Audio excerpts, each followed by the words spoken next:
की peoples liberation army का 94वां यौम तासीस। GHQ रावलपिंडी में शानदार तकरीब। चीनी सफ़ीर और दिफाई attaché major general chain when रोंग की भी शिरकत। Army chief general Qamar Javed Bajwa ने दिफाई उमूर और कौमी तामीर में किरदार पर PLA की क़यादत को सराहा। कहा पाक फ़ौज और पीपल्स लिबरेशन आर्मी के ताल्लुकात भी बरादराना हैं, दोनों ममालिक के ताल्लुकात भी मिसाली हैं। So we have no favorites now. We do not have that old policy of the 90s of strategic depth anymore. What the Taliban are doing or not doing has nothing to do with us. हमें तालिबान से कोई सरोकार नहीं, सिर्फ अफगानिस्तान में हम चाहते हैं। अफगान रहनुमाओं के पाकिस्तान पर इल्ज़ामात अफसोसनाक हैं।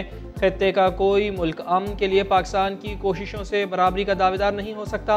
वज़ीर आज़म की पाक अफगान यूथ फोरम के वफ़द से बातचीत। कहा जब तक कश्मीरियों को हक़ खुद इरादियत नहीं मिल जाता, अफगान अमन अमल में इंडिया की शमूलियत काबिल कबूल नहीं। अफगान सफ़ीर की बेटी के मुबैना अगवा से मुताल्लिक़ कहा कि बयानात में तज़ाद है। We didn't get the answers because the police has now all the record, charted all the areas where she went, and it doesn't tally with what her accounts are. There's a discrepancy there. मैं आपसे सिर्फ मदद मांग रहा हूँ, हमारे साथ कुछ मदद कर सकते हो, आप लोग आ सकते हो।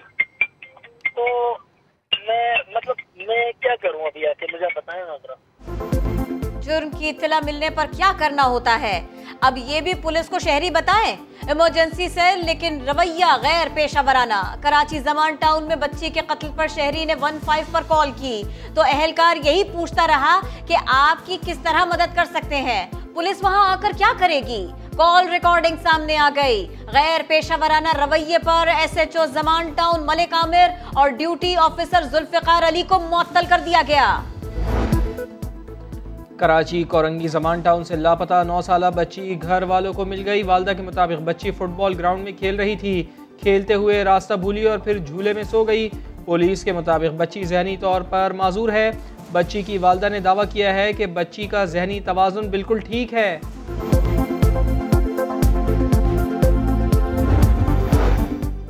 रावलपिंडी नवाबाबाद में जमीन के तनाज़े पर दुकानदार का अगवा। दूसरे रोज तशद्दुद ज़दा लाश मिल गई।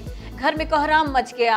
28 जुलाई की CCTV भी सामने आ गई। मकतूल के वरासा कहते हैं माफिया जमीन पर कब्जा करना चाहता है। मुलजिम ने पहले भी घर पर फायरिंग कराई थी। हमारी दादा परदादा की मलकियत है, उसके सारे डॉक्यूमेंट्स हमारे पास मौजूद हैं। अभी उसने घर वगैरह अपना नया बनाया है, बना के अभी 5 माह हुए हैं उसकी शादी। केस चलेगा, तहकीकात होंगी, कातिल को सजा दिलवाएंगे। नूर मुकद्दम कत्ल केस की तहकीकात में पुलिस पर कोई दबाव नहीं।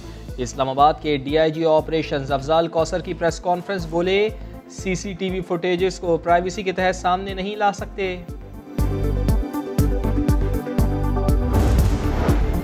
एवनफील्ड रेफरेंस में सजा के खिलाफ अपीलों पर समाअत में कोरोना रुकावट बन गया।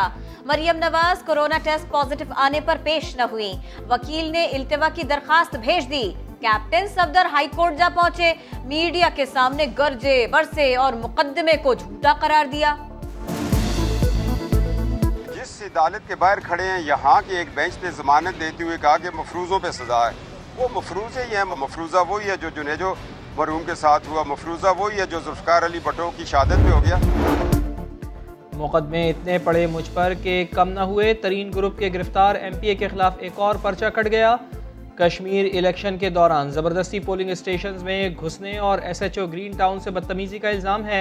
साइबर क्राइम केस में अदालत ने नज़ीर चौहान का 2 रोज़ा जिस्मानी रिमांड मंजूर कर लिया।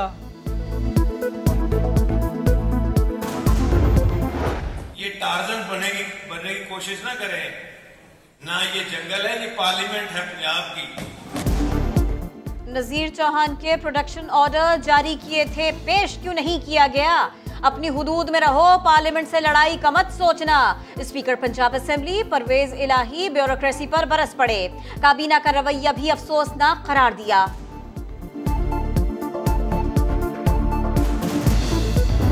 किसी भी वक्त जनरल इलेक्शंस हो सकते हैं। अब से आपको अपना तैयारी शुरू करना चाहिए। हमने बड़े बड़े कुव्वतों का मुकाबला करना है। इख्तिलाफात भुला दें, तैयारियां कर लें। मुल्क में किसी भी वक्त आम इंतखाबात हो सकते हैं। बिलावल भुट्टो जरदारी की अपनी जमात को हिदायत। हुकूमत पर धांधली के इल्ज़ामात भी लगा दिए। साथ ही ये भी कह दिया कि पाकिस्तान पीपल्स पार्टी तहरीक इंसाफ को टफ टाइम दे रही है।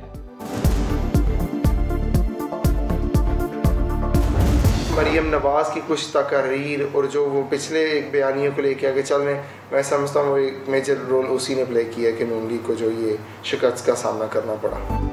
सियालकोट और आज़ाद कश्मीर में नून लीग को मरियम नवाज के बयानिए ने शिकस्त दी। इंतखाबात में पैसा नहीं, तहरीक इंसाफ का मंशूर चला।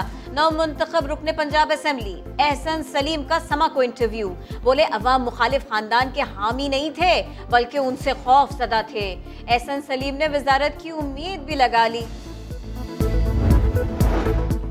कौन बनेगा आज़ाद कश्मीर का वज़ीर आज़म? एक के बाद एक मुलाकातें। चेयरमैन पाकिस्तान तहरीक इंसाफ इमरान खान ने सुल्तान महमूद, ख्वाजा फारूक, तनवीर इलियास और अजहर सादिक के इंटरव्यू कर लिए। हतमी नाम का ऐलान मुशावरत के बाद होगा। उम्मीदवार कहते हैं चेयरमैन जो भी फैसला करेंगे कबूल होगा। इमरान खान पारी छोड़े हैं कि वो जो फैसला करेंगे वो हमारे लिए काबिल कबूल होगा। हम इमरान खान साहब के वर्कर हैं और वर्कर रहेंगे पूरे पाकिस्तान में। जिस जगह जो मुझे असाइनमेंट देंगे मैं इंशाल्लाह वो अदा करूँगा। कराची में अगर हम टोटल सारे शहर को देखें तो तकरीबन 50% जो बेड्स हैं जो क्रिटिकल केयर के लिए हैं वो ऑक्यूपाइड हैं। हॉस्पिटल्स की कैपेसिटी के ऊपर वाज़े दबाव दिखा रहा है। सिंध वालों, एहतियात को जिंदगी का हिस्सा बना लो, वैक्सीन भी लगवा लो। सूबे में भारतीय कोरोना की तबाही जारी। 24 घंटे में 44 अफराद जान से गए। 1100 से ज्यादा मरीजों की हालत तशवीशनाक। वफाक ने मुकम्मल ताउन की यकीन दहानी करा दी, लेकिन NCOC सरबरा मुकम्मल लॉकडाउन के मुखालिफ। असद उमर कहते हैं शहर बंद करके वबा का मुकाबला करेंगे तो बेरोजगारी का मुकाबला कैसे करेंगे? सब बंद हुआ तो दिहाड़ीदार तबके को भारी कीमत चुकाना पड़ेगी।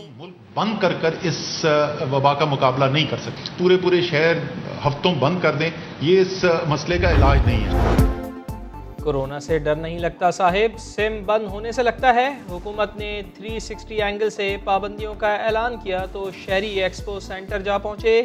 आते आते देर करने वालों का लंबी कतारों का भी शिकवा।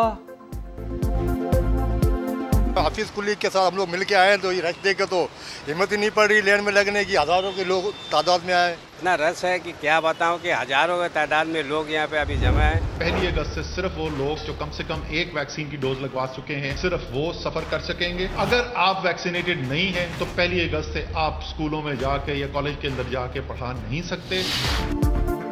जो वैक्सीन नहीं लगवाएगा वो सख्त पाबंदियों की जद में आएगा। NCOC ने 31 अगस्त तक की मोहलत दे दी। इसके बाद जहाज पर सफर, तालीमी इदारों या दफातर जाने पर पाबंदी होगी। शादी हॉल्स, होटल्स और पब्लिक मकामात पर जाने की इजाजत भी नहीं होगी। और क्या वो उम्मीद भी गई? हाँ, वो उम्मीद भी गई। Pakistani athlete Shah Hussain Shah Tokyo Olympic से बाहर हुए। मिस्री खिलाड़ी ने नॉकआउट कर दिया। मेडल्स टेबल पर चीन सबसे ऊपर, जापान दूसरे और अमेरिका तीसरे नंबर पर।